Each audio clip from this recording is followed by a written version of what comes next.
Pendekar syair berdarah tidak menghiraukan teriakan-teriakan Dewi Sambi. Dia terus bergegas berjalan menembus sisa-sisa malam. Sementara itu Dewi Sambi berlari menyusulnya. Tak lama kemudian mereka pun sudah berjalan bersama-sama. Mereka terus berjalan hingga fajar tiba. Lihat Tuan, kita sudah tiba di perbatasan kota Majapahit. Aku tidak ingin menunggu lebih lama lagi. Aku ingin segera menemui Arya Kamandanu. Jangan Tuan, saya kira hal itu kurang bijaksana. Kita tahu siapa Arya Kamandanu. Dia adalah seorang panglima perang kerajaan Majapahit. Dia tentu mempunyai prajurit-prajurit yang ditugaskan untuk menjaga keselamatannya. Tapi aku tidak bisa menunggu di sini. Apa yang bisa kita lakukan di tempat ini, Dewi Sambi? Saya mempunyai rencana demikian. Pertama kali, kita harus memperoleh seekor kuda. Kemudian, kita masuk ke kota Raja Majapahit untuk mencari keterangan. Bagaimana Tuan? Apakah Tuan setuju dengan rencana saya ini? Baiklah, aku setuju. Nah, kalau begitu, marilah kita mencari kuda. Sebaiknya kita menunggu sampai malam tiba untuk berjalan. Pelan-pelan Tuan, jangan terlalu kencang Tuan.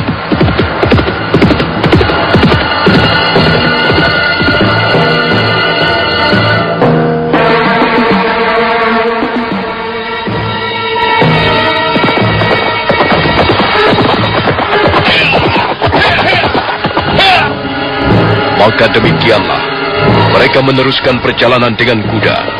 Tak lama kemudian mereka pun sudah berkuda di jalan-jalan kota Majapahit. Mereka tidak langsung menuju benteng istana Majapahit.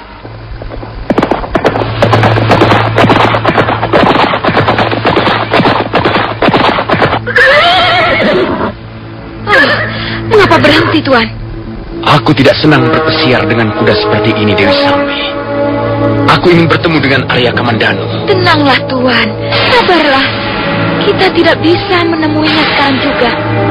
Nah, saya mempunyai siasat demikian. Barangkali Tuan setuju? Siasat apa? Sebentar lagi akan lewat rombongan dayang-dayang yang ditugaskan membakar dupa ke Pura Simping. Jalan ini adalah jalan menuju ke Pura Simping. Sebentar lagi mereka pasti akan melewati jalan ini. Kita tunggu saja di sini, Tuan. Sebaiknya kita sembunyikan kuda kita di balik rumpunan semak belukar itu. Untuk apa kita mencegat orang-orang itu, Dewi Sambi? Ayolah Tuan, kita sembunyikan dulu binatang ini. Nanti akan saya jelaskan. Barangkali kita harus berkeringat sedikit untuk menghadapi prajurit-prajurit Majapahit. Ayolah Tuan, turunlah. Dewi Sambi segera menuntun kudanya ke rumpun semak belukar. Kuda itu pun lalu ditampatkan di bawah pohon, dan binatang itu sama sekali tidak nampak lagi dari jalan. Dewi Sambi lalu menghampiri pendekar syair berdarah. Wanita pendekar itu segera menceritakan siasatnya. Nampaknya pendekar syair berdarah setuju dengan apa yang diusulkan oleh Dewi Sambi. Selanjutnya mereka berdua menunggu. Memang benar, tak lama kemudian nampak sebuah kereta sederhana yang dikawal oleh 4 orang prajurit berkuda.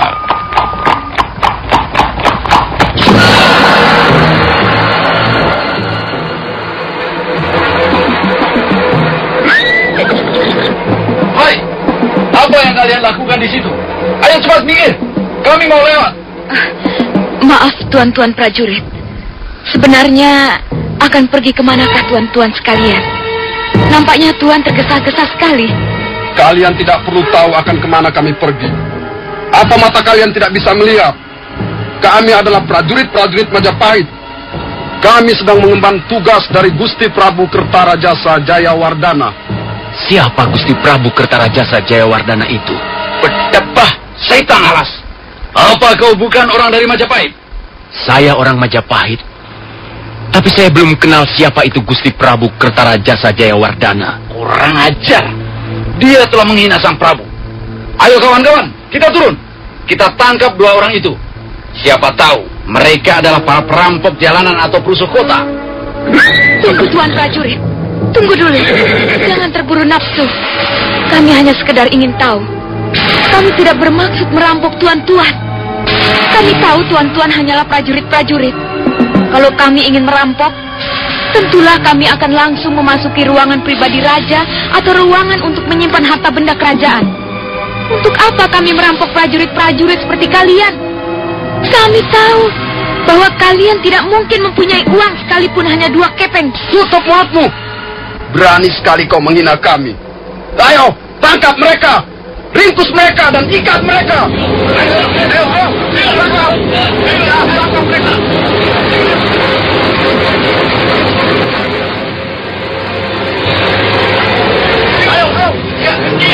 Prajurit-prajurit Majapahit itu yang jumlahnya hanyalah 4 orang segera menyergap Dewi Sambi. Dewi Sambi berkelit teriak, sementara 2 orang yang lain menyergap pendekar syair berdarah. Laki-laki bertampang dingin itu dengan mudah dapat melumpuhkan 2 orang lawannya. Sementara Dewi Sambi membunuh 2 orang yang lain dengan aji tapak wisanya. Setelah ke-4 orang prajurit Majapahit dapat dibunuh, Dewi Sambi segera menghampiri kereta yang tertutup rapat bagian sampingnya. Pendekar syair berdarah mempapatkan pedangnya, dan tutup kereta itu pun robek terbelah menjadi 2.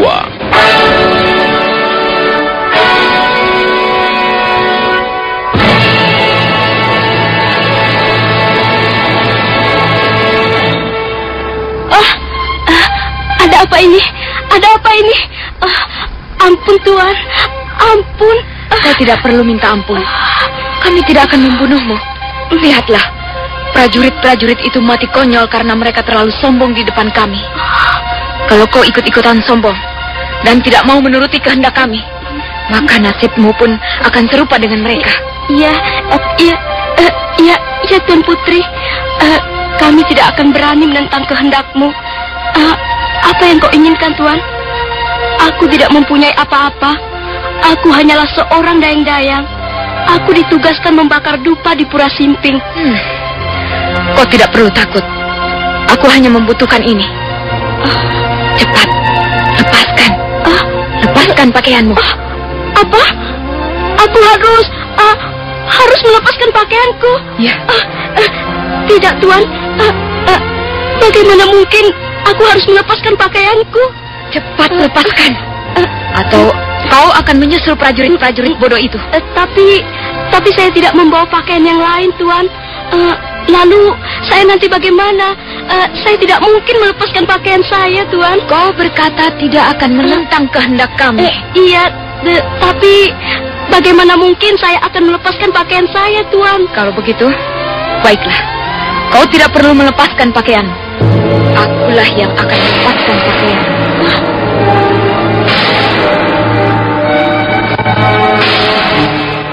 Dewi Sambi melompat mendekati mayat seorang prajurit. Dia buru-buru melolos bilah pedang yang terselip di pinggang prajurit itu. Kemudian kembali mendekati dayang-dayang. Dan serentak menusuk wanita setengah tua itu pada bagian dadanya.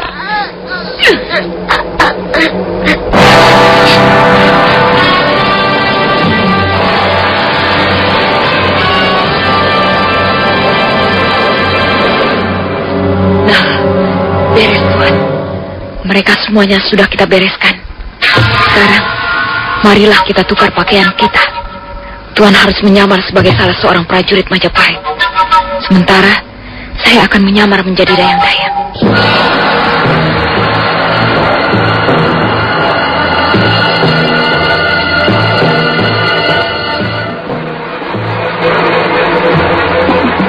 Pendekar syair berdarah menuruti saja apa yang dikatakan oleh Dewi Sambi.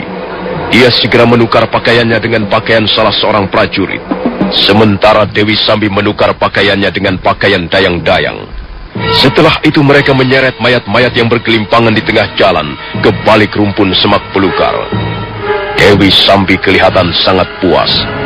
Matahari mulai tinggi ketika mereka berkuda meninggalkan tempat itu.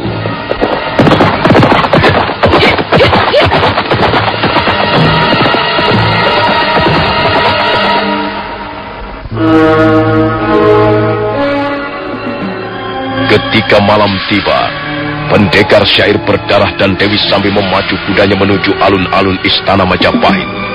Mereka hanya sebentar mengalami pemeriksaan di depan pintu gerbang alun-alun. Dewi Sambi dapat mengecoh para penjaga yang bertugas di depan pintu gerbang. Selanjutnya mereka berkuda di sepanjang alun-alun. Tapi mereka sangat kecewa karena Arya Kamandanu ternyata tidak mudah ditemukan. Dari salah seorang prajurit, mereka tahu bahwa tempat tinggal Arya Kamandanu terletak di luar alun-alun. Mereka segera mengarahkan kudanya ke pintu gerbang samping dan keluar melalui sebuah lorong panjang.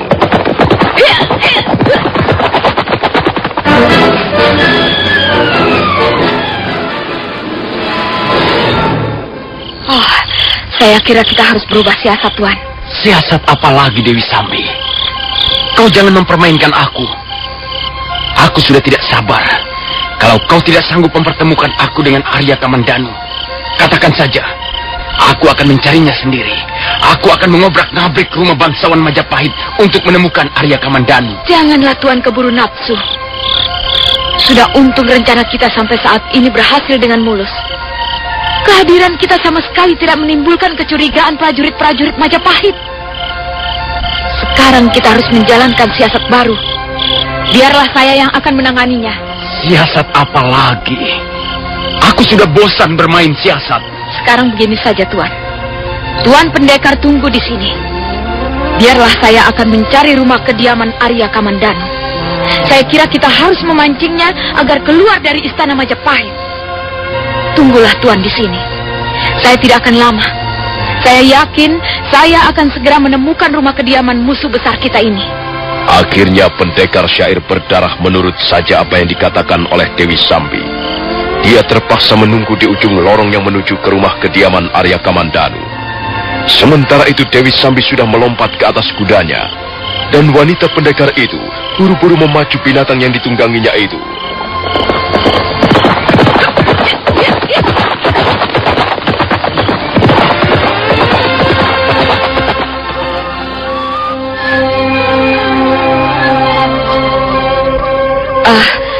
Maaf, siapakah adik ini? Siapa kau? Apa yang kau lakukan di sini? Bukankah kau dayang-dayang dari Kaputren Istana Majapahit? Apa yang kau lakukan di sini? Saya diutus oleh Gusti Putri. Saya diutus menemui Gusti Arya Kamandanu. Kalau begitu, kau telah salah jalan. Apakah kau dayang-dayang yang baru? Ya, saya baru beberapa bulan tinggal di Kaputren Istana Majapahit. Saya belum tahu jalan-jalan di sekitar tempat ini. Lalu, di mana saya harus menemui Gusti Arya Kamandanu? Lihat, itu ada pintu lorong menuju ke samping kiri. Iya. Kau masuk saja dari situ. Rumah Gusti Arya Kamandanu terletak di belakang bangunan yang kelihatan atapnya itu. Terima kasih. Terima kasih. Adik telah menolong saya. Oh ya, kau diutus apa oleh Gusti Putri? Hai. Aneh sekali kelakuan dayang-dayang itu. Mau apa sebenarnya dia pergi ke rumah Gusti Arya Kamandanu?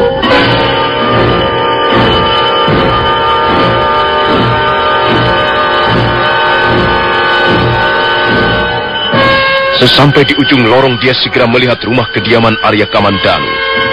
Wanita pendekar itu buru-buru melompat ke atas dinding dan bersembunyi di balik tumbuh-tumbuhan merambat. Nampak 4 orang prajurit berjaga-jaga di depan rumah kediaman Arya Kamandanu. Tak lama kemudian terdengar derap seekor kuda, semakin lama semakin dekat.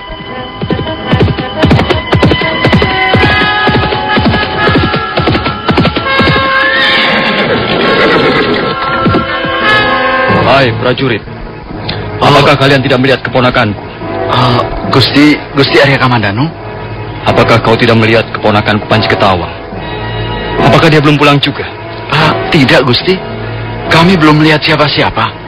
Sejak tadi kami berjaga-jaga di sini, dan tidak seorang pun melewati lorong ini. Kemana anak itu? Belum ada 1 bulan lamanya tinggal di Majapahit, dia sudah membuatku susah. Arya Kamandanu yang waktu itu baru saja berkuda mencari Panji Ketawang, keponakannya, nampak sangat kesal. Dia bermaksud memutar kudanya, tapi pada saat itulah telinganya yang peka mendengar desingan senjata tajam.